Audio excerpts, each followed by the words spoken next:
बिस्मिल्लाहिर्रहमानिर्रहीम। अस्सलाम वालेकुम। मैं Mohammad Shahzad Faiz, Urdu teacher, learner house school Kot Addu की तरफ से।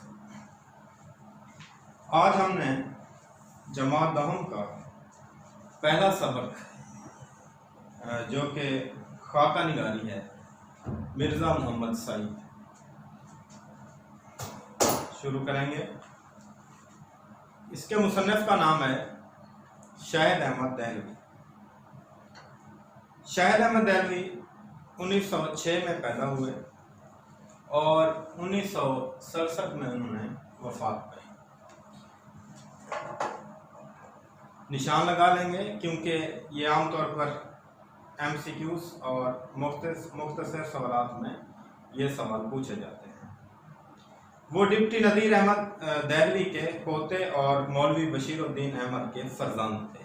फर्जंद यानी बेटे। डिप्टी नज़ीर अहमद देहलवी, जिनके बारे में आपने जमात नहम में पढ़ा था, जो कि उर्दू के पहले नावल निगार हैं, ये उनके पोते थे और ये अमूमन मुख्तसर सवालात में पूछा जाता है। 1925 में उन्होंने FC कॉलेज लाहौर से FSC करने के बाद मेडिकल कॉलेज में दाखिला लिया, लेकिन शदीद बीमार हो गए, चुनाचे तिबी तालीम जारी रखने का इरादा तर्क कर दिया। तिबी तालीम यानी मेडिकल की तालीम। बाद दिल्ली से अंग्रेज़ी अदबियात में BA ऑनर्स किया। MA फ़ारसी का इम्तिहान भी पास किया। ये भी सवाल गुज़िश्ता इम्तिहान में पूछा गया कि शाहिद अहमद देहलवी ने MA का इम्तिहान कौन से मज़मून में पास किया था, तो उन्होंने MA फ़ारसी किया। क़याम पाकिस्तान के बाद शाहिद अहमद देहलवी कराची मुंतकिल हो गए और तसनीफ़ व तालीफ़ के साथ साथ उन्होंने अंग्रेज़ी अदब से तराजम का सिलसिला भी जारी रखा। तसनीफ़ व तालीफ़, तसनीफ़ किसी मुसन्निफ़ की लिखी हुई किताब को कहते हैं जो मुसन्निफ़ खुद से लिखता है, और तालीफ़ का मतलब है कोई मुसन्निफ़ जब दूसरे मुसन्निफ़ीन के लिखे हुए कलाम को मुरत्तब करता है, तरतीब देता है, उसे शय करवाता है, तो वो तालीफ़ होती है। यानी वो उसकी अपनी तसनीफ़ नहीं होती, बल्कि वो दूसरे मुसन्निफ़ीन की तरफ से लिखी होती है। तो जब उसको तरतीब देकर एक किताब की सूरत देता है, तो वो उसकी जो है तालीफ़ बन जाती है। पाकिस्तान राइटर्स गिल्ड की तश्कील में नुमायाँ खिदमात अंजाम दी। पाकिस्तान राइटर्स गिल्ड एक इदारा है जो कि मौलवी अब्दुल हक की सदारत में कायम हुआ था। इसका सन इशात है 29 जनवरी 1959। तो शाहिद अहमद देहलवी ने भी इस इदारे में नुमायाँ खिदमात अंजाम दी हैं। 1963 में उन्हें मजमूई अदबी खिदमात की बिना पर तमगा बराए हुस्न कारकर्दगी से नवाजा गया। ये उनका एजाज़ है। बेटा, उसके बाद जो पैराग्राफ मैं पढ़ रहा हूँ, इसको हाईलाइट कीजिएगा। ये असलूब बयान है। शाहिद अहमद देहलवी ज़ुबान व बयान पर कामिल अबूर रखते थे। उनकी ज़ुबान आसान और आम फहम है। आम फहम यानी आम तौर पर समझ में आने वाली। वो मूसीकार भी थे, लेकिन उर्दू अदब ही उनकी पहचान है। ये असलूब बयान है। उसके बाद देखें, डॉक्टर जमील जालवी के मशवरे पर उन्होंने खाका निगारी शुरू की। डॉक्टर जमील जालवी एक अजीम शख्सियात में से हैं। 1929 में पैदा हुए थे और 2019 में इन्होंने वफात पाई। इनका अजीम कारनामा उर्दू अदब की तारीख़ है और इसके अलावा भी मुतअद्दिद किताबें और तसानीफ़ लिखी हैं उन्होंने। तो शाहिद अहमद देहलवी को इन्होंने मशवरा दिया था कि आप खाका निगारी शुरू करें, तो उन्हीं के मशवरे से शाहिद अहमद देहलवी ने खाका निगारी शुरू की और ये भी मुख्तसर सवालात में पूछा जा सकता है। गंजीना गौहर, जिससे ज़ेरे नज़र खाका लिया गया है।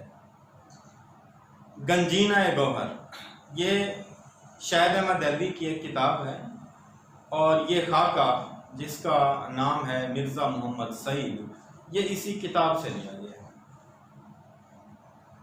और बज़्म खुश नाफसा उनके खाकों के मजमूए हैं। इनके अलावा उनकी तसानीफ़ में उजड़ा दियार, दिल्ली की बफ्ता और धान के खेत शामिल हैं। दिल्ली की बफ्ता यानी दिल्ली के दुख या उस वक्त के हालात मसाइल। ठीक है बेटा, ये इसकी तसनीफ हैं और ये जो मैंने मेंशन कर दिए, तारीख पैदैश, तारीख वफात, आबा व अजदाद के मुताल्लिक़ उनकी तालीम, रिहाइश, ठीक है, एजाज़ और ये तसनीफ, ये तमाम जो है मुख्तसर और MCQs के तौर पर पूछे जा सकते हैं। तो इनको जो है आप अच्छी तरह से देख लीजिएगा। उसके बाद हम आते हैं सबक की तरफ। इससे पहले मैं आपको ये बताता चलूँ कि ये जो सबक है ये सेंस के एतबार से क्या है। सेंस के एतबार से ये खाका निगारी है। खाका कहते किसको है ये समझ लीजिए। खाका जिसको अंग्रेजी में स्केच कहते हैं, ठीक है, ये एक सेंस है। इसकी तारीफ यूं है कि किसी शख्स की जिंदगी के कुछ पहलुओं को इस तरह नुमायां करना कि उसका तारुफ भी हो जाए मगर वो उसकी सिवाने ना हो। सिवाने होता है मुकम्मल हालात जिंदगी लिखना, और खाका जो है ये सिवाने से हटकर होता है।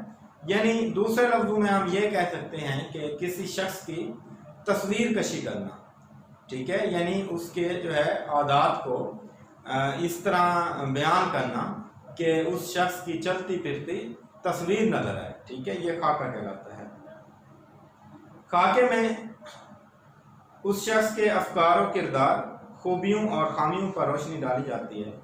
उर्दू में मौलवी अब्दुल हक, रशीद अहमद सिद्दीकी, शाहिद अहमद देलवी और मोहम्मद तुफैल ने उम्दा खाके लिखे हैं। अब देखें, मिर्ज़ा मोहम्मद सईद एक शख्सियत है। शाहिद अहमद देलवी ने उस शख्सियत की अक्कासी की है, यानी उस शख्सियत के बारे में एक जानकारी दी है, पहचान दी है, बताया है कि मिर्ज़ा मोहम्मद सईद कौन थे और किस तरह का उनका रहन सहन था, किस मिजाज के मालिक थे, उनकी आदत क्या थी, ठीक है। तो इस लिहाज से जो है हम इसे खाका कहते हैं। सुबह अखबारों में ये खबर पढ़कर दिल धक से रह गया कि प्रोफेसर मिर्ज़ा मोहम्मद सईद का आज सीवुम है। सीवुम कहते हैं मरने के बाद तीसरा दिन, ठीक है, और दिल धक से रहना मुहावरा है, यानी अचानक सदमा होना। सीवुम मरने के बाद तीसरा दिन। जैसा कि आप जानते हैं, पैराग्राफ की तशरीह करते हुए हम अल्फाज मैनी जो है, हमने एक पैराग्राफ में 4 अल्फाज मैनी लिखने होते हैं और हर मैनी का आधा नंबर होता है। ये 2 नंबर पर मुश्तमिल होते हैं और इसी तरह 2 पैराग्राफ होते हैं। इस हिसाब से मुकम्मल तौर पर जो है अल्फाज मैनी का सवाल 4 नंबर पर मुश्तमिल होता है, हर पैराग्राफ में 2 नंबर। तो इसीलिए अल्फाज मैनी जो है आप साथ साथ लिखते जाएंगे और उनको अच्छी तरह से तैयार भी करें। खामोश जिंदगी, खामोश मौत। मिर्ज़ा साहब की अलालत मिजाज या मरज़ुल मौत की इत्तिला इससे पहले कहीं से नहीं मिली। अलालत मिजाज यानी बीमारी या मरज़ुल मौत। मरज़ुल मौत का मतलब है ऐसा मरज़ जिससे मौत वाक़ई हो जाए। इत्तिला यानी खबर। हाल ये कि परसों वो रेला फरमा गए और उनके सैकड़ों दोस्तों और कदरदानों को इस सानिया इश्तिहाल की खबर तक न हुई। रेला फरमा जाना यानी वफात पा जाना, सानिया इश्तिहाल मौत का वाक़या। अफसोस इतना बड़ा साहिब कमाल हम में से उठ जाए और उसकी सनौनी हम तक ना पहुँचे। साहिब कमाल यानी माहिर उस्ताद या खूबियों वाले, सनौनी यानी खबर। कितने बेखबर हैं हम लोग। जिंदा कौम का ये शियार नहीं होता। शियार यानी तरीका।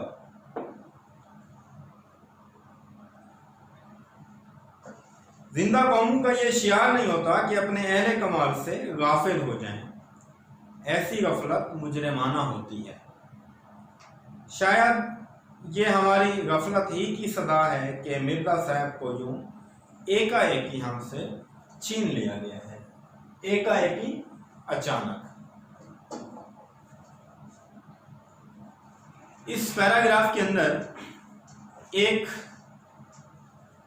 दुख का इजहार किया गया कि मिर्जा मोहम्मद सईद जो कि अजीम शख्सियत हैं, मुसन्निफ हैं, उनकी वफात हुई है तो उनकी मौत की खबर तीसरे दिन जो है जाकर फैली है, यानी उसकी खबर अखबार में उसकी मौत के तीसरे दिन है। कहने का मतलब ये है कि उसकी मौत के मौका पर उसके दोस्तों को, कदरदानों को उनकी मौत की जो है उनको खबर तक ना पहुंची। ठीक है, और इस चीज़ का जो है इंतहाई पछतावा है कि ऐसे लोग जो अपनी सारी जिंदगी कौम के लिए वक्फ कर देते हैं, दिन रात की मेहनत से वो अपनी तख्लीकात के ज़रिए कौम को शऊर बख्शते हैं, यानी कौम के लिए वो एक जलते हुए चिराग की मानद होते हैं। तो यकीनन ऐसे लोग इज्जत और एहतराम के काबिल होते हैं। अगरचे देखने में ये लोग सादा होते हैं, उनका रहन सहन सादा होता है, लेकिन अगर उनकी ज़ात को देखा जाए तो वो एक अजीम हस्ती होते हैं, क्योंकि मर्तबा जो है इल्म की वजह से बुलंद होता है और आलिम लोग एहतराम के काबिल होते हैं। तो मिर्ज़ा मोहम्मद सईद जो इतने बड़े आलिम हैं, उनकी मौत की खबर जो है किसी को नहीं पहुंची। ठीक है, तो इसमें दरअसल जो कसूर है वो हमारा है, क्योंकि हमारे दरमियान इतना बड़ा शख्स मौजूद है और हम लोग उससे इतने अनजान हैं कि ना तो उसकी बीमारी का हमें पता चला है, ना उसकी मौत का हमें पता चला है। ठीक है, तो ये जो है इस तरह की जो गफलत होती है, दरअसल ये इसे गफलत नहीं, इसे जुर्म कह सकते हैं। और यही जुर्म की जो है एक सज़ा मिली है कि इतनी अजीम हस्ती को हमसे अचानक जो है उठा लिया गया है। ठीक है,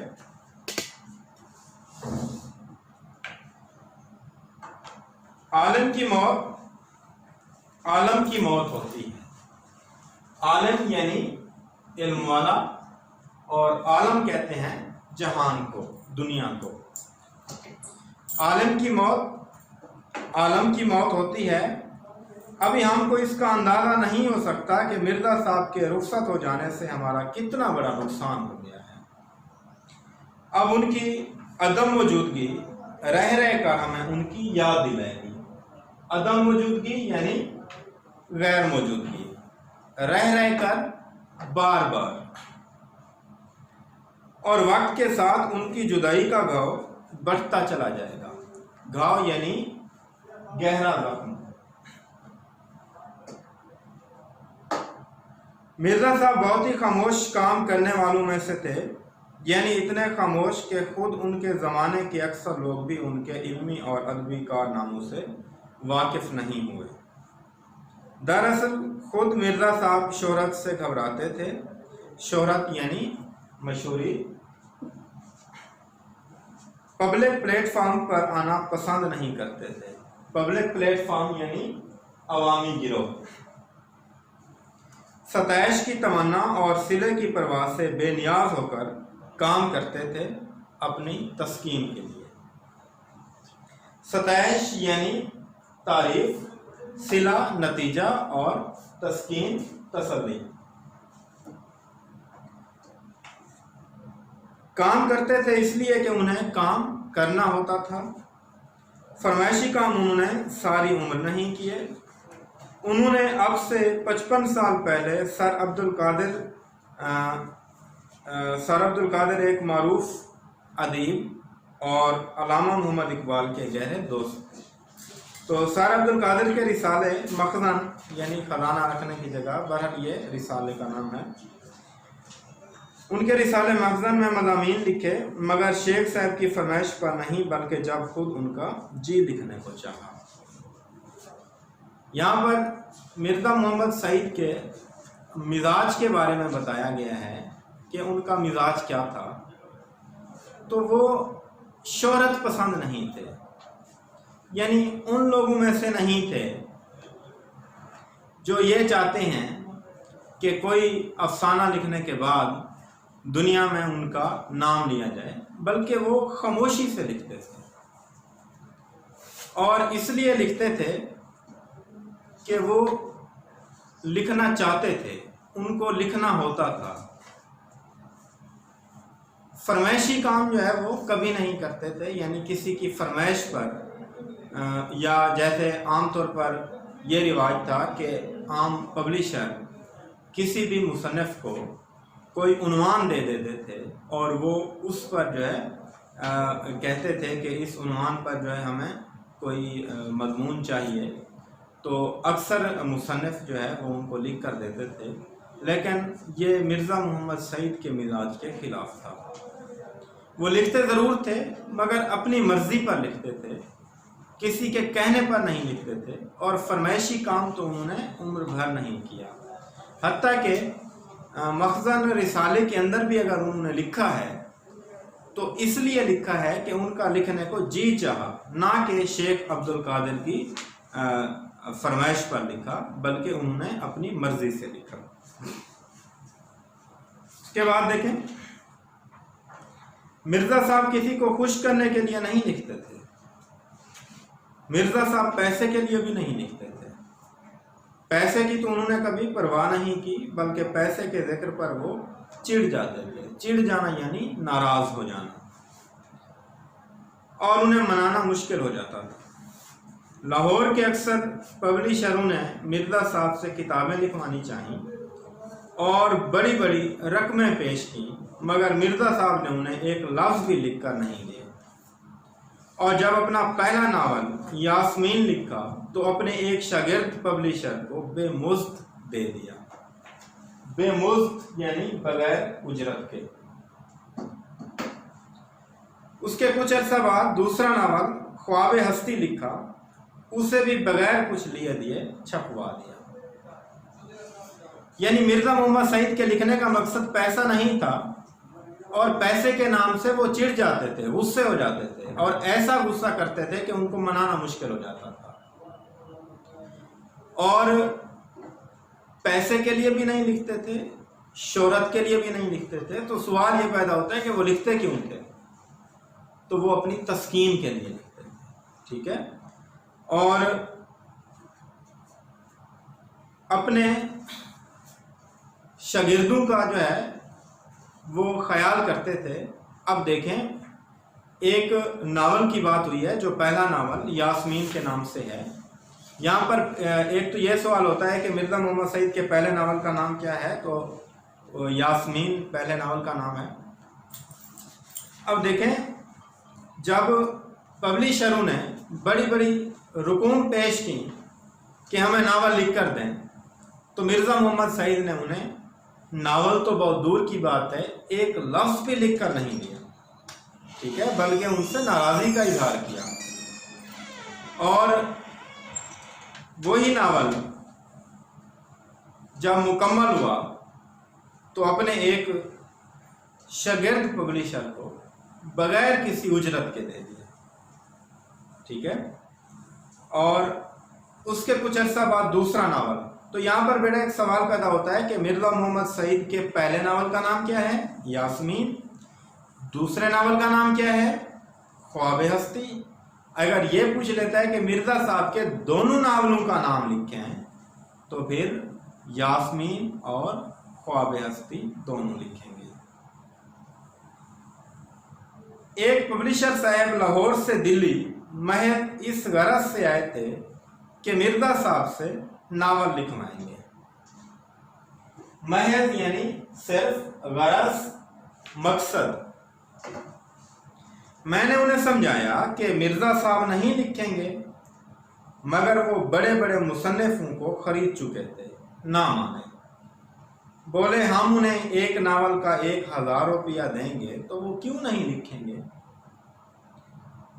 ये वो जमाना था कि 200-250 रुपए में अच्छा खासा नावल, अच्छा खासा यानी उम्दा नावल पब्लिशर को मिल जाता था।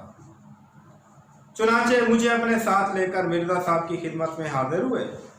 मैंने तारुफ कराया, तारुफ यानी जान पहचान।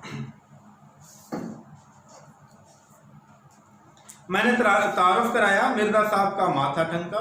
माथा ठनकना यानी एक मुहावरा है। इसका मतलब है खतरे का इल्म पहले से हो जाना या बुरे अंजाम की खबर का अंदाजा पहले से हो जाना, ठीक है, तो इसे कहते हैं माथा ठनकना। पब्लिशर साहब ने छूटते ही नावल लिखने की फरमाइश की। छूटते ही यानी सलाम दुआ के फौरन बाद पब्लिशर साहब ने मिर्जा मोहम्मद सईद से नावल लिखने की फरमाइश की। मिर्जा साहब बड़े ठंडे मिजाज के आदमी थे। बोले आप मेरे नावल के 5000 रुपये दे देंगे, 10,000 रुपये दे देंगे। मुझे ये मंजूर नहीं है कि जो काम कर रहा हूं उसे छोड़कर आपके लिए नावल लिखूं। 5-10 हजार की बात सुनकर पब्लिशर साहब की सिट्टी गुम हो गई। सिट्टी गुम हो जाना यानी बोलने की सकत ना रहना। पब्लिशर साहब की सिट्टी गुम हो गई और 2-4 मिनट पहलू बदलकर रुखसत चाहिए। पहलू बदलना यानी मौजू बदलना। पहलू बदल कर रुखसत चाहिए। मिर्जा साहब उस जमाने में अपनी मरकतुल आरा किताब मजहब और बातनियत लिख रहे थे। मरकतुल आरा यानी गैर मामूली या बहुत बड़ा अदबी कारनामा। यहाँ पर यह भी सवाल पैदा हो सकता है कि मिर्जा मोहम्मद सईद की मरकतुल आरा किताब का नाम क्या है। तो मरकतुल आरा किताब का नाम है मजहब और बातनियत।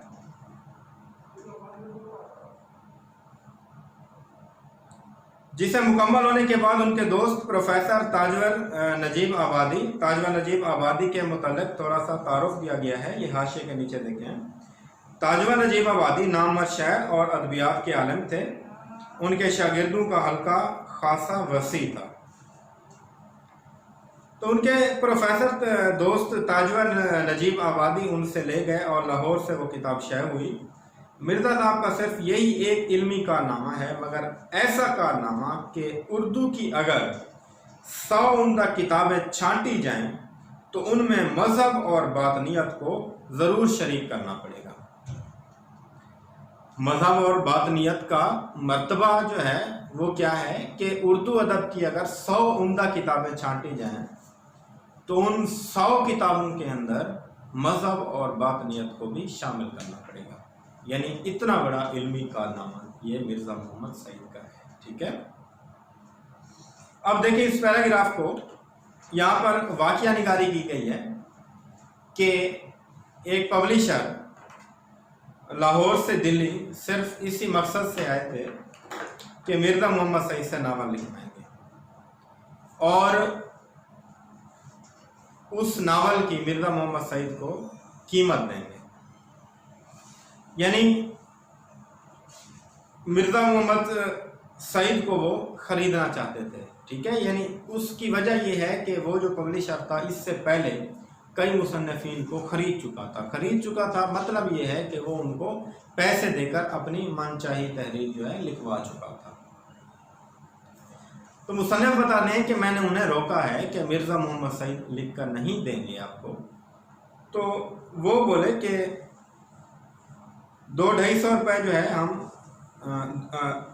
वो जो है ना अपना जो पब्लिशर है वो कीमत का इजहार करने लगा कि हम मिर्ज़ा मोहम्मद सईद को जब रकम दे देंगे, ठीक है, तो वो हमें क्यों लिख कर नहीं देगा। और ये वो ज़माना था कि 200-250 रुपये में अच्छा खासा नावल जो है एक पब्लिशर को मिल जाता था। अब देखें एक नावल जो 200-250 रुपये में पब्लिशर को मिल जाता था और वो पब्लिशर मिर्ज़ा मोहम्मद सईद को 1,000 रुपये देना चाहते थे और उससे नावल लिखवाना चाहते थे। यानी उनका अंदाज़ा ये था, उनका कयास ये था कि मिर्ज़ा मोहम्मद सईद जो कि एक अपने मिजाज के आदमी हैं, हो सकता है वो आम मुसन्निफ़ीन की तरह 200-250 रुपये में लिख कर ना दें, तो हम उनको 1,000 रुपया दे देंगे, यानी 4 नावलों की कीमत हम जो है उसको दे देंगे, तो फिर वो क्यों नहीं लिख कर देंगे।